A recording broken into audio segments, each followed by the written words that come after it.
Quick little assembly instructions. There's only 6 bolts. They're all, this is in case you have to buy any new ones later on, which you probably won't. They're stainless steel, but the size of the bolt is 1/4 inch by 20, which is the thread count.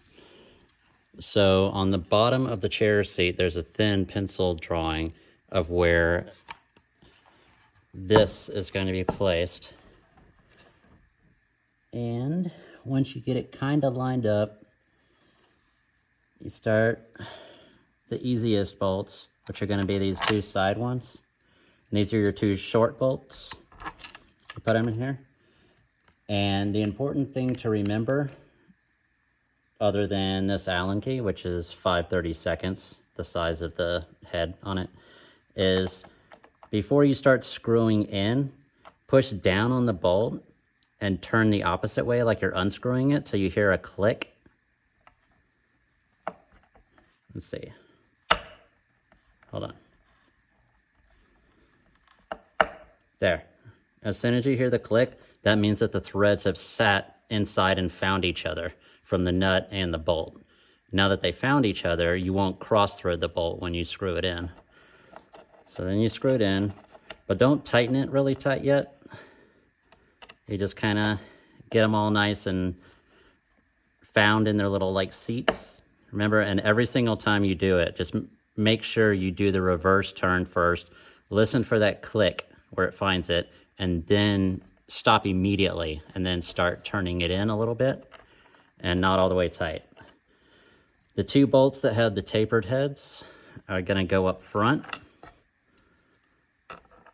And those are the same size as this.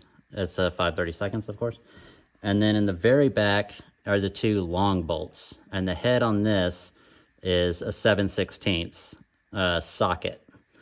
So I'm gonna drop them down in there.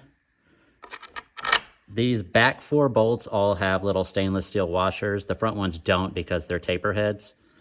So once you get the long bolts in there, get your little 7/16 socket, and you do the same thing once it gets down into the hole. Start unscrew. There, already found it. And then kind of tighten it a little bit. Like I said, not all the way. And this is so